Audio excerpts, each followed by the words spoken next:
Welcome, welcome, welcome. All right. All right. I have an interesting topic today. Um, we all, most people, most everyone heard about, reacted to, or responded to, or noticed the slap, right? And I thought I would chat a little bit about it now that we're about a week or so away. Just bring it up and talk a little bit about that moment. And in order to do that, I've got a little video to show of Denzel Washington's response to this. He just recently talked about. So I'm going to go ahead and show this, and we can talk about it on the other side. All right. I will talk to you in a moment. Have a listen. Now to a GMA TV exclusive. Now to a GM video of Oscar winner Denzel Washington speaking out for the first time about Will Smith's assault on Chris Rock during the Oscars. ABC's Phil Lipoff joins us now with more. Phil, good morning. Gio, good morning to you. It's safe to say everybody has an opinion about what Will Smith did a week ago at the Oscars. The consensus seems to be it was wrong on a number of levels. The man who went to speak to Smith during the show just after the slap agrees Smith was wrong. But Denzel Washington immediately chose to look beyond what Smith did and focus on why he did it. Who are we to condemn? This morning, in a Good Morning America exclusive, we are hearing from Denzel Washington, one of the first people to speak to Will Smith just minutes after that now infamous slap at the Oscars. When the devil comes at you, maybe it's because you're trying to do something right. And for whatever reason, the devil got a hold of him, that circumstance. Speaking to Bishop T.D. Jakes at his International Leadership Summit Saturday, 11,000 people in attendance, the Oscar winner revealing how he leaned on his faith when he and Tyler went to speak to Smith. I don't know all the ins and outs of the situation, but I know the only solution was prayer. I don't want to say what we talked about, but there but for the grace of God, go any of us. Bishop Jakes telling ABC News what Smith did was wrong, but what Washington and Perry did just after was necessary. I think that they sensed that there was trauma involved and that there was pain involved. And sometimes pain parades itself as anger. The conversation of faith so impactful, minutes later, Smith mentioned it as he accepted the Oscar for Best Actor. Thank you, D. Denzel said to me a few minutes ago, he said, at your highest moment, be careful, that's when the devil comes for you. The speech followed by a standing ovation and then a week of controversy, which included Smith resigning from the Academy, a public apology to Rock, and how the Academy handled or mishandled the incident. All of it fallout from this, the moment that stunned millions around the world. Oh, wow! A weak moment, says Bishop Jakes, something we all have, something he says we all would want forgiveness for. If cameras were following us around all the time, and if we were on live television, we would all have moments that we would like to have edited out of our lives. And the only way to edit those moments out of our lives from a spiritual perspective is to repent and pray and learn from it and grow from it and be a better person because of it.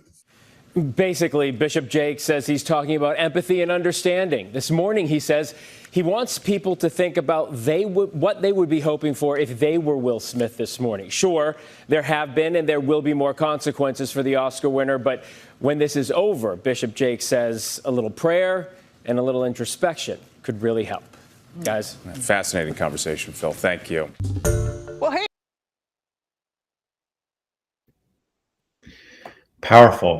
Powerful stuff. Everybody can do with a little introspection. Everybody. I think these types of moments that are so visible, so public, everybody sees, the whole world sees.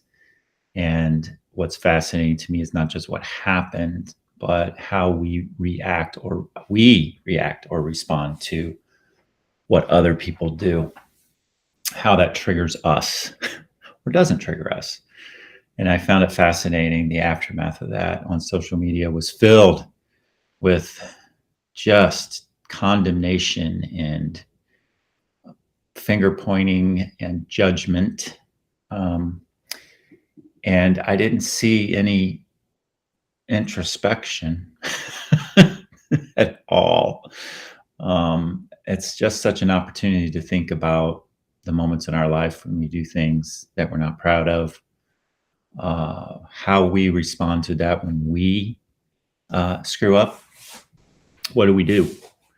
How do we react when others condemn us? What do we do? And I remember after that happened, I thought, what's the best way to respond to this if I'm Will Smith? What's the best way to respond to this if I'm Chris Rock? Chris Rock has responded well. It's been fascinating to see that, but there's introspection for him and what he said and how he hurt, and then how he was the victim of that slap. And what is that?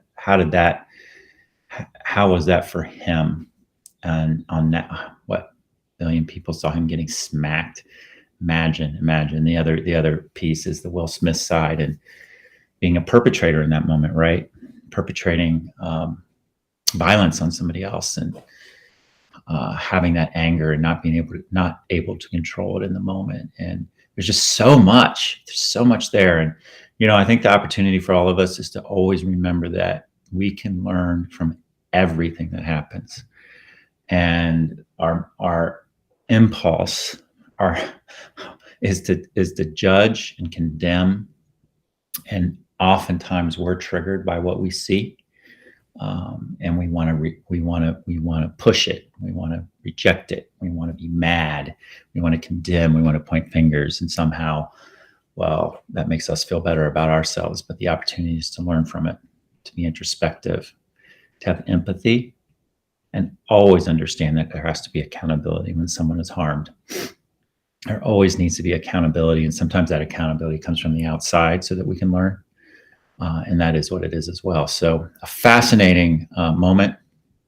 It was good to take a week or two to reflect on it. And then I also remember thinking at the time, my God, look at the reaction this is getting around the world.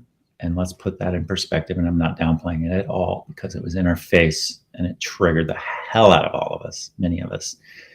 But put that in perspective from right now. There's a war in this world where people are being brutalized and murdered by an autocrat. We have autocrats trying to take over democracies all over the world. Seeing one person trying to impose their will and power on others, on whole countries, to gain more power.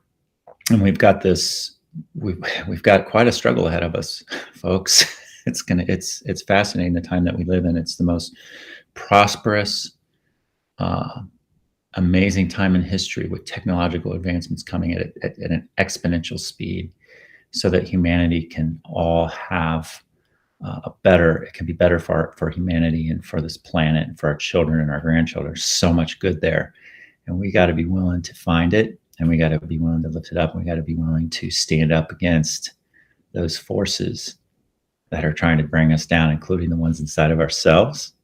Remembering that in every moment when there's a stimulus, there's a gap between stimulus and response, and we have an opportunity to make things better, drag them down, make them worse. Some people call it the devil. All right. I call it just our lower selves, or our more primitive selves, or our less developed selves. Right. All right. That's all I got for you today. I was a little bit long. Sorry. Hope you have a wonderful, wonderful day. Remember, even when it's really damn cloudy out, the sun is always shining. You are the sunshine. Go shine some sun today.